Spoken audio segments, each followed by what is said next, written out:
Posted by New Adeptness 3296.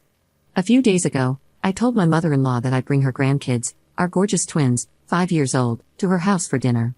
It was a gesture of goodwill, as she and my father-in-law had babysat for an entire weekend while my husband and I took some time for ourselves. My mother-in-law decided to make that dinner a grand occasion and invited the entire family over. Fine with me, the more, the merrier. Except, half an hour after we arrived, Joanna walked in, with her entire back out, Lululemons exposed and all.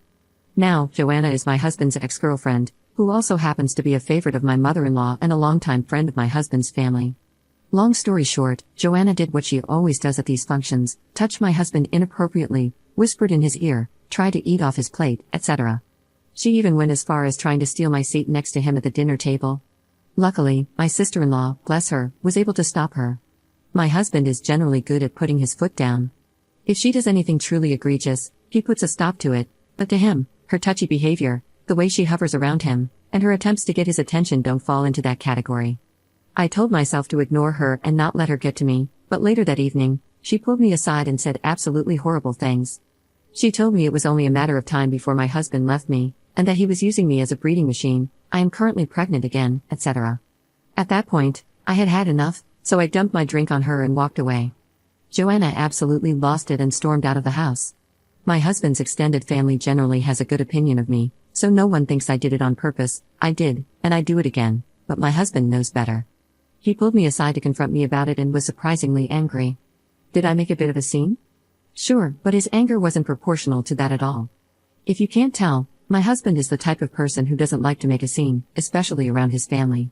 I have complained about his closeness to Joanna multiple times before all this happened. I've asked him to cut contact with her and essentially just ignore her presence, but he's refused, claiming that she's a family friend. Basically, he thought I was overreacting every time I brought her up. But I'm tired of being the bigger person. Why should I have to watch her throw herself at him and just rise above it? No, that wench got what was coming to her, and my actions were long overdue. We argued back and forth about it for a while before I eventually revealed what she had said to me at the dinner. He understood my anger at that point, but I don't think it should have even gotten that far for him to understand why I don't want her around. The fact that he would trust the character of an ex over his wife of 10+ years and the mother of his children is baffling and incredibly hurtful. I explained this to him, but he adamantly disagrees and makes excuses. So now, here we are. My husband thinks I should have brought up what she said from the beginning. To me, though, the issue isn't just what she said, it's her behavior as a whole. As a disclaimer, I know my husband is not cheating on me with this woman. We spend every waking second either together or with the kids. He wouldn't have time to. I also trust him completely. It just bothers me how comfortable and desperate that woman is. My mother-in-law loves her, and Joanna can do no wrong in her eyes, so I suppose that's where she gets her confidence. That aside, I don't understand why he allows her to come near him in the first place. Edit. No, I was not drinking while pregnant. I have not told my husband's family that I am pregnant yet, as we haven't passed the first trimester. My husband got me juice in a wine glass, but because no one knew, the assumption was that I threw wine. Edit. A few people have asked how taking the kids to dinner is a reward for my mother-in-law. She had been asking us to come over for dinner for a while and is always looking for an excuse to see our kids. We don't live very close anymore, so in-person visits are rare these days. She also really enjoys cooking for everyone and used to do weekly dinners when my husband and I still lived nearby. My husband's family is Italian, if that gives you any idea. Update 1 month 3 weeks later. I ended up showing my husband the comments and PMs I got from my post a couple of days later, which were largely against him. I didn't expect it to change his opinion much, and it didn't. In fact, it made the situation worse. He didn't appreciate the overwhelming number of comments suggesting that he liked the attention, and he thought I had embellished details about Joanna's behavior in the post. I didn't, and in many cases, I actually downplayed just how crazy some of her actions are. I asked him if his mom even liked me, and he didn't respond to the question. He just looked at me, and we sat in silence for a full effing minute. Many people on my previous post said I was crazy if I thought my mother-in-law would invite my husband's ex to dinner with his wife and kids there, as a show of respect and goodwill. Call me crazy, but I bought into the whole she's a family friend excuse and continually let it slide. I cried nonstop for days after our conversation. Maybe I'm an idiot and should have seen the signs, but I genuinely thought my mother-in-law and I had a decent relationship, especially now that I have the twins. There were some issues early on in my husband's and my relationship that caused some discord, but I thought we had moved past it all. Clearly, we haven't. I think it's much more likely that she loves her grandkids and just tolerates the vessel that produced them. My husband and I were at something of an impasse for a week afterward. I'm naturally very loving, but I've just about had it with this situation, so I was irritable, quiet, a complete 180 from my usual self. We talked again, and he said he'd try to be more assertive with Joanna. I told him there'd be no need, as I had no plans to go to his mother's house anymore. Me not going means the twins can't either, since he can't very well be expected to entertain his family and look after the children he helped create. Note the sarcasm. That actually works in my favor, since my mother-in-law loves the twins, and he apparently can't stand to disappoint her. So, the impasse continued. I've had a few complications with my pregnancy since then. Baby and I are okay, nothing too worrisome, and there have been so many other things happening in our lives that the frigid air between us has slowly started to melt. We haven't resolved the situation at all, just glossed over it in favor of more pressing matters. I really do need him right now, and I'm not necessarily upset that things are starting to go back to normal. I just know it's going to come up again the next time his mom throws an event. I'll convince myself that this time around will be fine. And it won't, because it never is. But I'm unsure how to bring the issue up again without seeming like I'm dragging up the past. It truly drives me crazy, even more so now that I realize my mother-in-law's kindness isn't entirely genuine. Is there any advice on bringing this up carefully? On resolving this issue once and for all? I'm at my wit's end because I adore this man in every other aspect, but I can't keep putting up with this. Second update 1 day later. My husband and I met in college. At the time, he and his on-again off-again ex had broken up, so I asked him out. If I'd known back then what I know now, I'm not sure I would have bothered. 2 years into our relationship, I still hadn't met his parents. He hadn't met mine because my family is a disaster, an entirely different story, but from what I could tell, his parents seemed fine. When I asked why I hadn't met them, he joked that his mom didn't like me because of his ex. I can't recall his exact words, but that was the general idea. Anyway, I treated it like a joke because he did. As time went on, it felt less and less like a joke and more like the startling truth. I finally got to meet my mother-in-law and father-in-law a few months later, and the welcome was, well, underwhelming, to say the least. But I figured it was just me having weird expectations. His family's Italian, so I'd done a little, crappy, research on what to expect, in addition to asking him about his family. I thought they'd be a bit warmer, but they weren't downright rude to me, so it was still a win in my book. As time passed, I tried to warm up to my mother-in-law, but nothing worked. Her indifference slowly turned into thinly veiled disdain.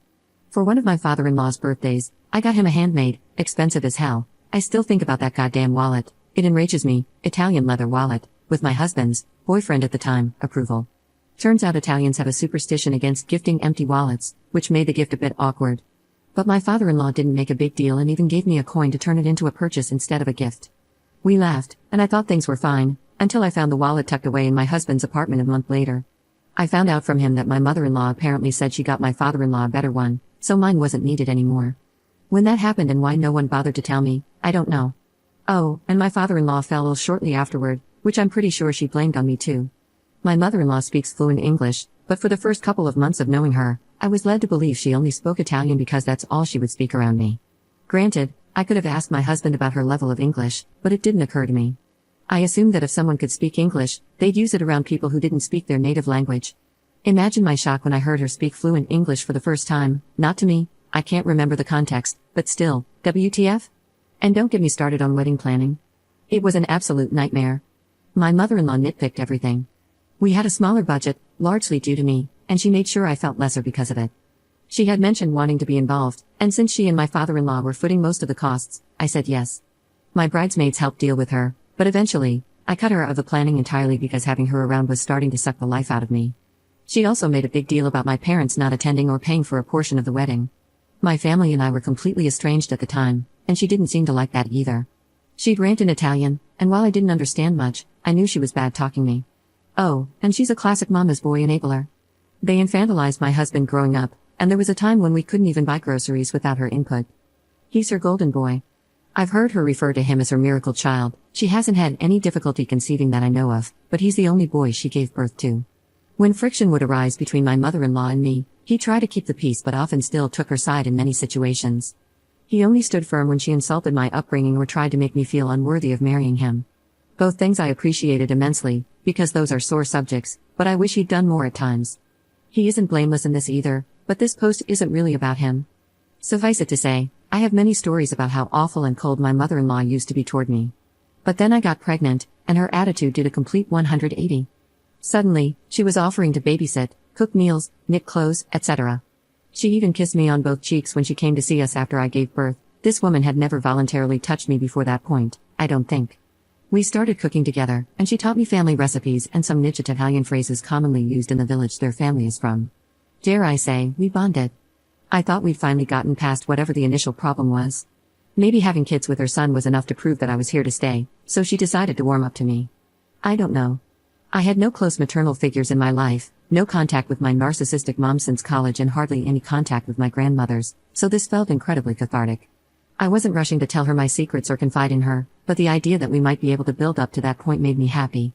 I had postpartum depression after the twins, and having my mother-in-law around to help was a godsend. I was hesitant at first, but she proved herself to be incredibly trustworthy, and my husband and I were absolutely exhausted. I love my gorgeous girls, but having 2 kids at once made me the crankiest I've ever been. My stress levels were through the roof between feeding, nursing, changing, burping, soothing, etc.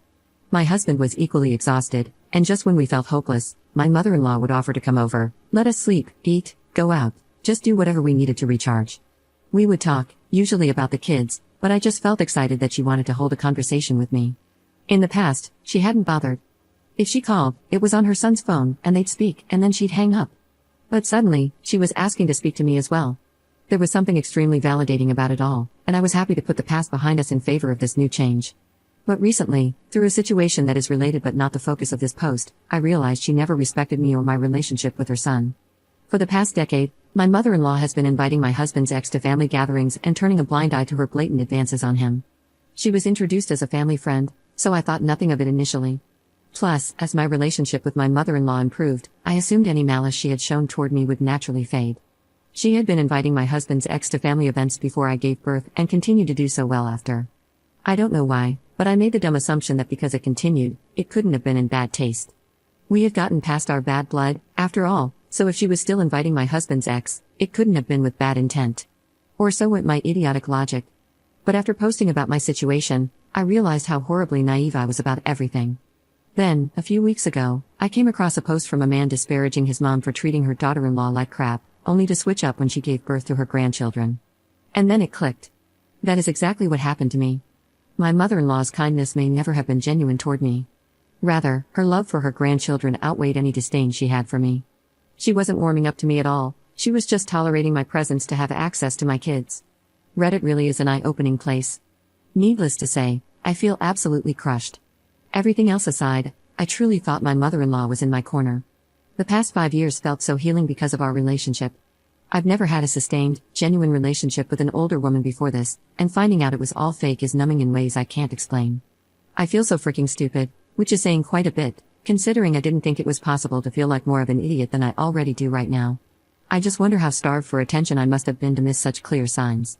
Grieving a relationship that only existed on my end is freaking hard, and coming to terms with my own lack of awareness and disillusionment has been a battle, one of several that I just feel like I'm losing.